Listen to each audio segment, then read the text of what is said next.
Shabbat Shalom, Ahim, Ruhim Haim. Bienvenidos a este estudio de la bendita Torah. Vamos a estar estudiando este día Shabbat de Barim, capítulo 18, verso 14, hasta el capítulo 20, verso 9. Tiene textos de acompañamiento que son Yirmiyahu 29.8, el Teilim 134 y de Brit Hadashah Gálatas 5.1 hasta el 6.10. Bien, aquí vamos a centrarnos en la Torah, eso es lo usual. Capítulo 18 de Devarim, verso 14, nos dice así: esos son pueblos que conquistarás, escuchan a los que calculan momentos propicios, es decir, como pronosticar, adivinar, ¿cierto? Después continúa acá y lo dice, y a los adivinos. Pero a ti, Adonai tu Elohim, no te permite hacer eso.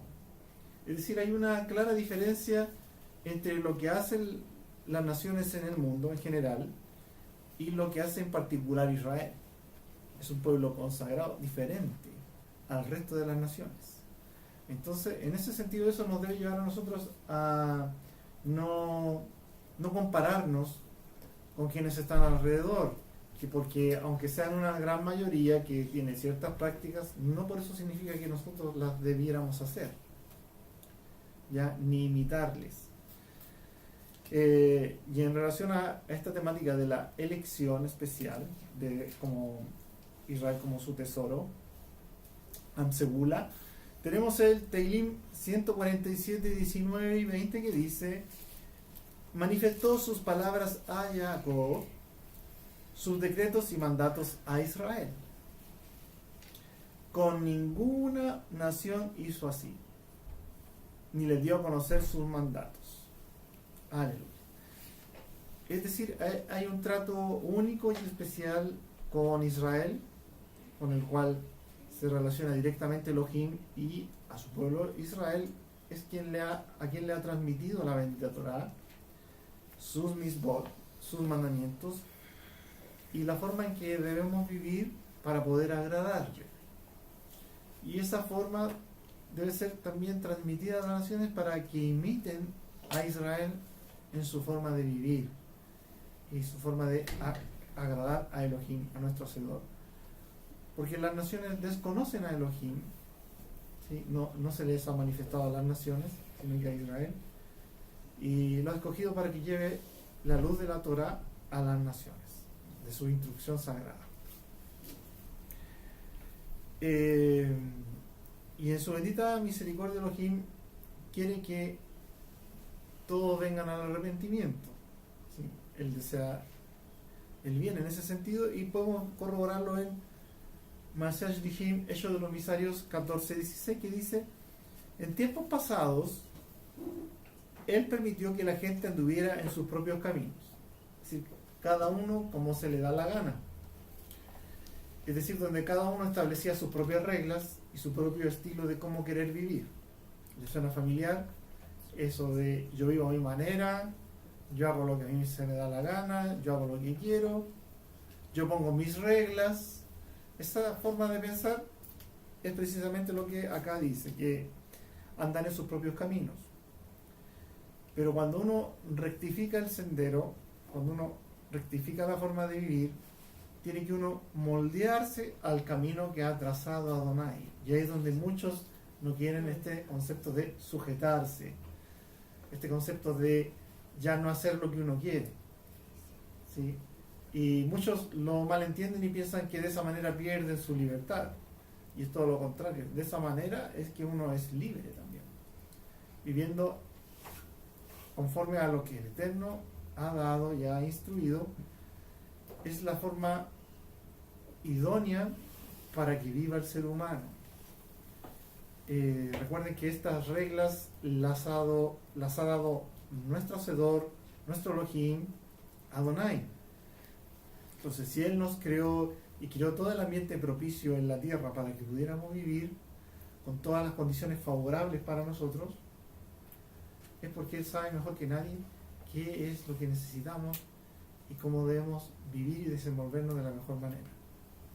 Entonces, fuera de eso es actuar en necedad, es actuar en egoísmo y viviendo, como decía acá, Hechos de los Emisarios, en sus propios caminos. Y continúa ahí el verso 17 que dice, si bien no se dejó a sí mismo sin evidencia de su naturaleza, porque él hace buenas cosas dándoles lluvia del cielo y cosechas en sus temporadas, llenándoles con alimentos y a sus corazones con felicidad. Es decir, tantas cosas que a los ojos de las personas que viven sus propios caminos, muchos no se percatan de que todo esto que ocurre son milagros. El que descienda la lluvia, el que surja la cosecha, el que se obtenga el alimento. Todos esos son milagros que hay una mano detrás que está llevando adelante todo eso, que es Adonai, que Él ha hecho todas estas cosas y las ha hecho para nosotros, para que las disfrutemos y vivamos con felicidad.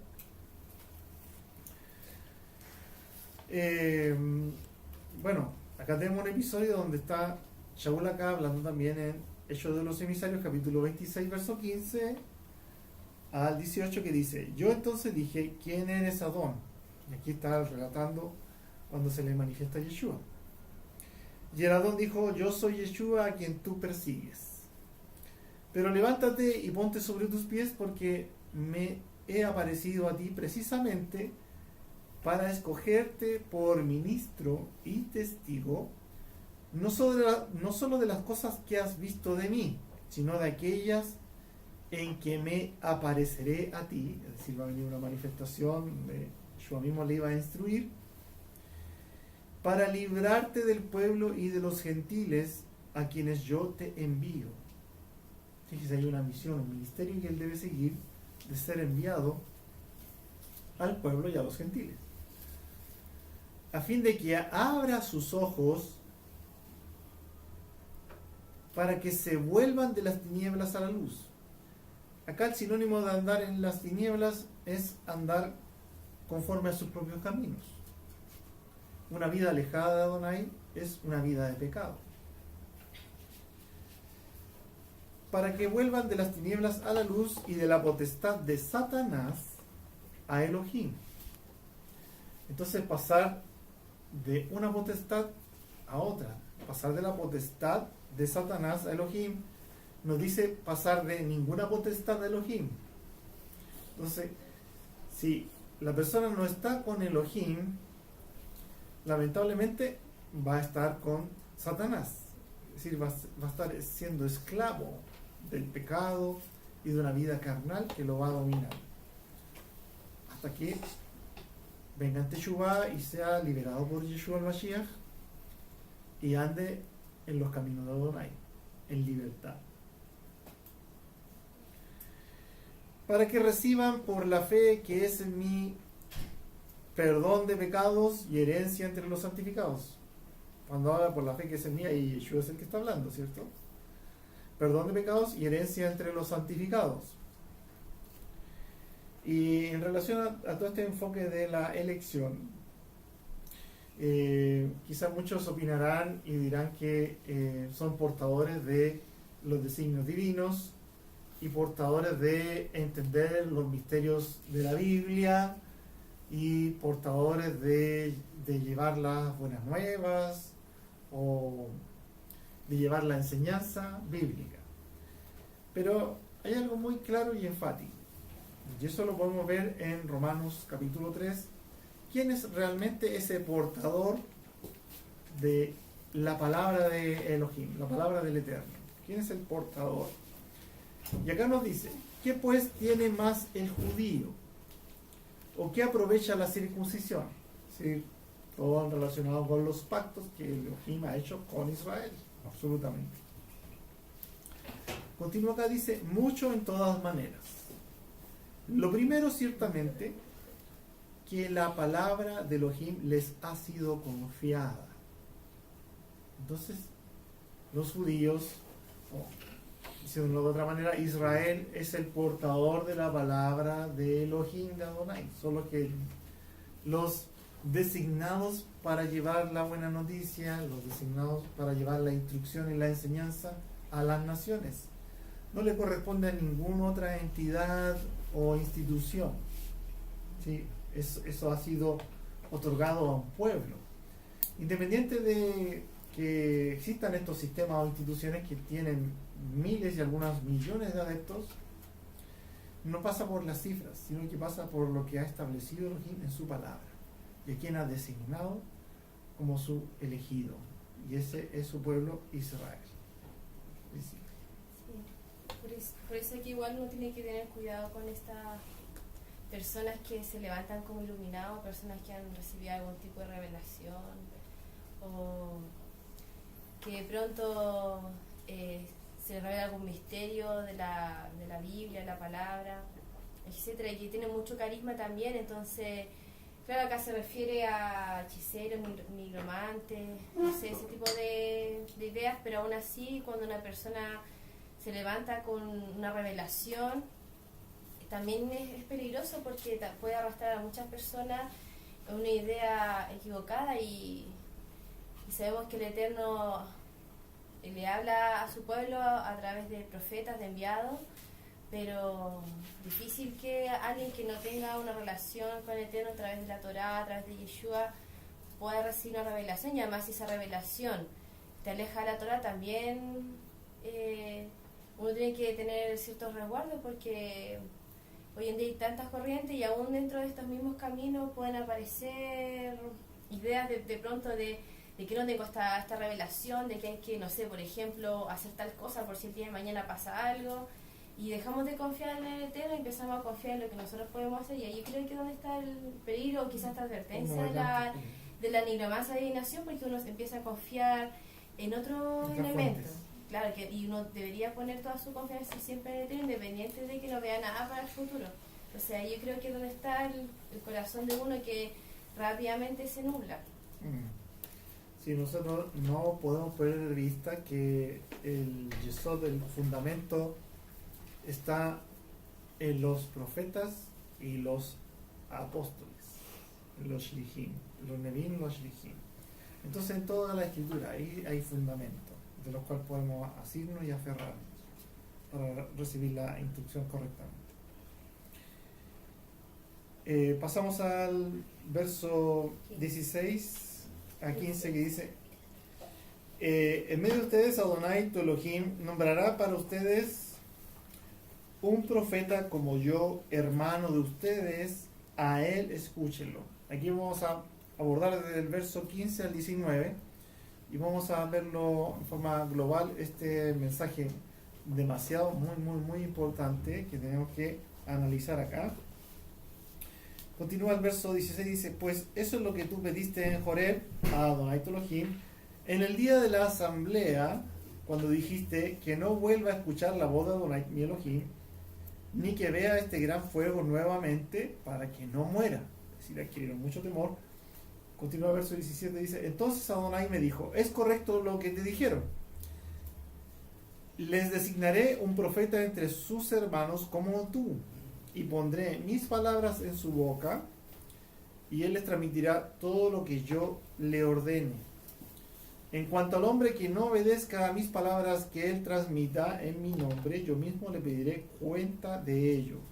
Este es un importante bloque sumamente profético, sumamente mesiánico, en relación a un profeta especial que se iba a manifestar, que iba a ser como Moshe. Acá comenzamos desde el verso 15 en este bloque, que aquí, detallándolo un poquito más, dice: en medio de ustedes Adonai tu Elohim nombrará para ustedes un profeta como yo. Es decir, va a tener la constitución y las condiciones como es Moshe. Dice como yo, él está hablando Moshe ahí en primera persona, el verso 15. Entonces va a ser como Moshe. ¿Qué es lo que es Moshe? Un ser humano, alguien de carne y hueso, una persona que nació, tuvo sus padres, vivió y tuvo este llamamiento de Elohim para su obra ministerial. Entonces, estos son los pasos que va a conllevar ese profeta, que va a venir también como él, con cualidades de una relación muy íntima con Adonai. Dice: un profeta como yo, hermano de ustedes, es decir, es del linaje hebreo. ¿Sí? Del linaje hebreo. Dice: a él escúchenlo. También hay un mandato de prestarle atención y oír lo que él transmita. ¿Sí? Acá ya, solo en el verso 15, no está hablando que va a llegar el momento que va a aparecer un profeta que va a ser de la envergadura de Moshe. Es decir, Moshe tenía esa intimidad donde entraba al Mishkan o subía al Sinaí cuando le tocó subir y tenía esa revelación íntima y profunda con Adonai, especial de tener ese diálogo así directo, boca a boca, así, cara a cara, especial. Priscila. Sí, pensaba que también esto se puede interpretar como las características generales que podía tener todo profeta del Eterno. Es decir, por un lado como una profecía mesiánica y por otro lado como es un profeta enviado por el Eterno y no cualquier persona que se levante con una profecía X para anunciar algo. O sea, ¿puede entenderse desde esa manera? Como a condición de verdadero profeta. Exacto, como alguien que sea como Moshe, que transmita las palabras del Eterno y no sus propias palabras, y que a él deben escuchar, porque pienso, por ejemplo, en Eliyahu, en tanto en Nevin, que tenía una relación súper íntima con el Eterno, y tenía esas cualidades. Por ejemplo, Bilam, que también tenía estas características, pero no era la relación como la que tenía un hebreo. Claro. Y no era hebreo tampoco, no. Aparece, entonces tampoco reunía todas esas condiciones como para que uno pueda decir, él fue, porque eso no tiene esas confusiones con Bilam, de cómo alguien como él podía haber fallado, siendo que era un profeta del Eterno, pero no, pues hay ciertas características que debe tener un naví para ser auténtico. Exacto, un auténtico naví. Sí, bueno, en el Sefer de Shemot también lo complementa el sentido de lo que dice acá este texto, apuntando pasajes como este, como el verso 15 y el 18, refiriéndose en el sentido puntual a un especial y único naví, porque dice en Shemot dice que a los restantes profetas yo a ellos les puedo hablar en visión, en sueño, pero a este que es como tú, con él voy a hablar cara a cara. Sí, cara a cara. Entonces, claro, con los restantes Nevi'im hay una relación, hay cierta intimidad, pero llegan a un límite. Llegan a un límite y con Moshe sobrepaso cualquier comparación en relación a los profetas de antaño. Por ejemplo, Abraham Avinu, qué sé yo, Aarón, el Cohen, Miriam, la hermana de Moshe también, y de Aarón. Entonces, claro, hay una diferencia porque en un momento, bueno, ellos dijeron nosotros también somos profetas porque eres tú el que está a cargo. Claro, porque a Elohim le plació que él tuviera ese nivel de revelación. Pero no pasa porque Moshe haya hecho algo diferente, sino que pasa por Adonai, que él elige como él quiere.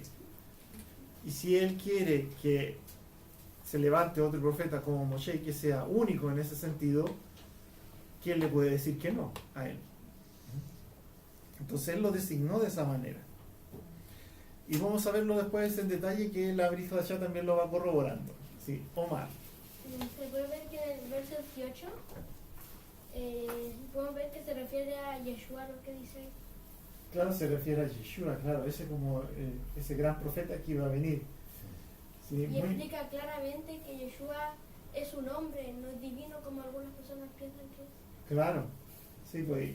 Y a veces por más que uno le hable a otra persona que crea de esa otra manera diferente, no les cuesta convencerse a pesar de que vean el texto sagrado, pero si uno debe mirar la escritura de manera honesta. Si acá dice que va a ser como él, ¿por qué pensar que va a ser distinto?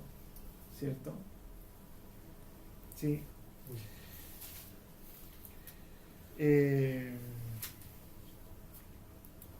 Bueno, en relación a este sentido de cómo Moshe, lo podemos ver partiendo por Matillahu 17.5, que ahí nos dice, mientras que Faraón estaba hablando acá cuando se presenta esta visión y hace las tres Sukkot, ¿cierto? Una para Moshe, otra para Eliyahu, sí, y otra para Yeshua, ¿cierto? Cuando suben estos Talmidim con Yeshua. Mientras que Faraón estaba hablando, una nube luminosa los envolvió Y una voz desde la nube dijo: este es mi hijo, a quien amo, con quien estoy muy complacido, a él deben escuchar. Y aquí ya vamos viendo una similitud de cuando en el verso 15 dice: a él escúchenlo. Y además, este verso de Matillahu nos apunta y nos enseña de que hay una elección. Elohim lo escogió a él como su hijo, ¿sí? Lo designó de esa manera, en forma especial, porque él hace como él quiere, ¿sí? A que él quiere levanta, ¿cierto? Y le plació esto en Yeshua, que sea él el escogido, el ungido, el Mashiach. Cuando Kefa estaba dando su primer discurso acá, luego de haber recibido poder y la Ruach HaKodesh como fuego que ellos recibieron, los Shlichim, dentro de este discurso llegamos acá a capítulo 3, 19 en adelante, que aquí nos dice: por lo tanto, arrepiéntanse y vuélvanse a Adonai. Hay que entender que acá Kefa está hablando en Jerusalén, en el Beth Hamikdash, en la festividad de Shavuot, una festividad judía o de la Torá para los israelitas, fiestas de Adonai. Si se dan cuenta, él no tuvo que explicar qué es lo que es arrepiéntanse y vuélvanse a Adonai. Tampoco tuvo que decirles quién es Adonai a la audiencia. Significa que es una audiencia que conoce de la Torá. Es decir, esa audiencia no son goim. Eso echa por tierra de inmediato la constitución de una nueva entidad religiosa ajena a Israel, porque quienes están oyendo a Kefa en este minuto son Israel, son israelitas. Entonces es una revelación y un llamamiento que viene hacia el mismo pueblo de Israel, como lo hicieron los Nevi'im de antaño, que llamaban al pueblo de Israel al arrepentimiento, a hacer teshuvah. Entonces, ya el inicio de este pasaje que estamos analizando acá, de Hechos 3:19, nos deja claramente el sentido de que aquí no se está formando ningún concepto de iglesia ni entidades occidentales con otra forma de ver las cosas distintas a la hebrea, ¿no? Acá está llamando a restaurarse. Y vuélvanse a Adonai para que sus pecados sean borrados. Tampoco explica a él qué son los pecados, ¿sí? Que lo que es Het, ¿cierto? No explica estas cosas. Verso 20: para que tiempos de refrigerio vengan de la presencia del Adón y pueda enviar al Mashiach designado de antemano para ustedes, a saber, Yeshua. Designado de antemano. Eso tiene que ver con la elección y el llamamiento y el nombre que se le da, o título que se le otorga a Yeshua como hijo de Elohim. Se da cuenta que el verso 20 Kefa está esclareciendo y dando esa base. Y puede enviar al Mashiach designado de antemano para ustedes. ¿Para quién? Para Israel, porque a Israel se le prometió el Mashiach, que iba a venir el Redentor. No se le prometió a las naciones, pero el alcance del Mashiach es también para las naciones, ¿sí? Pero quienes saben acerca de Mashiach en este primer siglo acá son Israel, porque en la Torá y en la Tanaj es cuando se va transmitiendo esos destellos, esas señales acerca de el Mashiach que iba a venir, ¿sí? No se manifestó esa enseñanza a otros pueblos. Entonces, por ende, los otros pueblos no pueden esperar a alguien de quien no saben. Entonces, no pueden esperar al Mashiach si no saben siquiera qué es Mashiach o quién es Mashiach, ¿cierto? Entonces, las cosas están muy trastocadas en este tiempo. Mucha gente viene a buscar fe en la Biblia, ¿cierto? A instruirse, pero no están abordando la enseñanza en el contexto apropiado. no van a la fuente, no van a las raíces, no van al sentido original. Y por eso no tienen las cosas muy claras, desconocen muchos de los aspectos de lo que involucra ser Mashiach, y algunos de los cuales arman una figura un poco equívoca del rol que realmente ha cumplido Yeshua.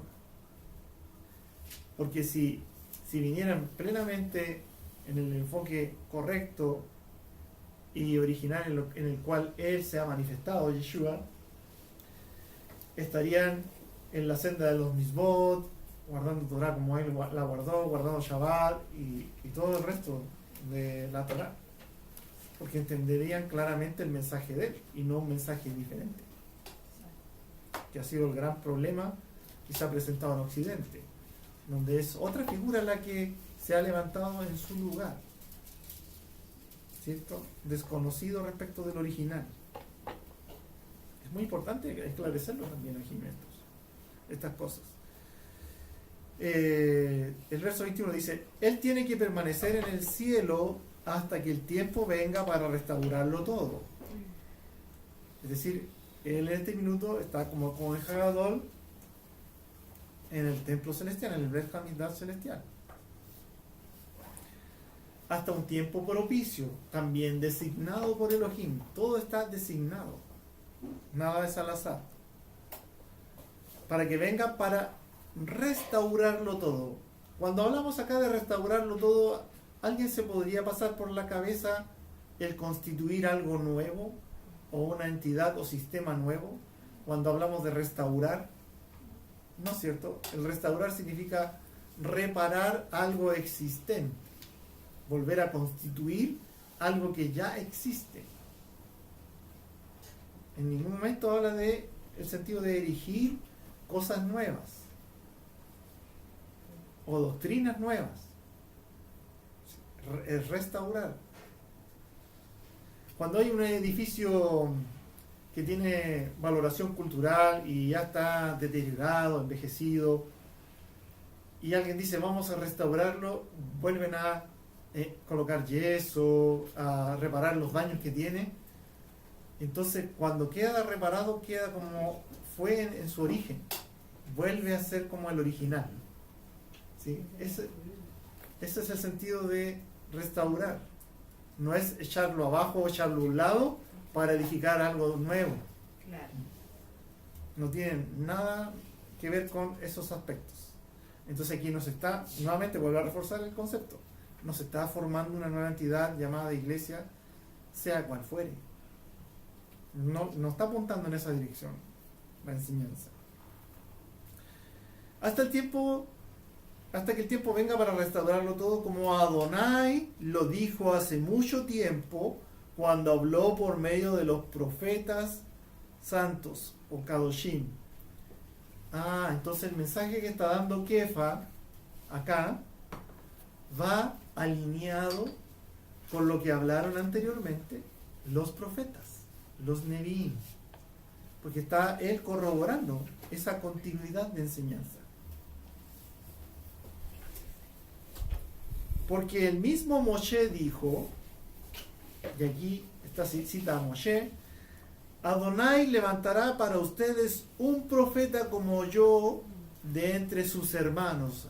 Está citando el estudio que estamos viendo acá de Devarim.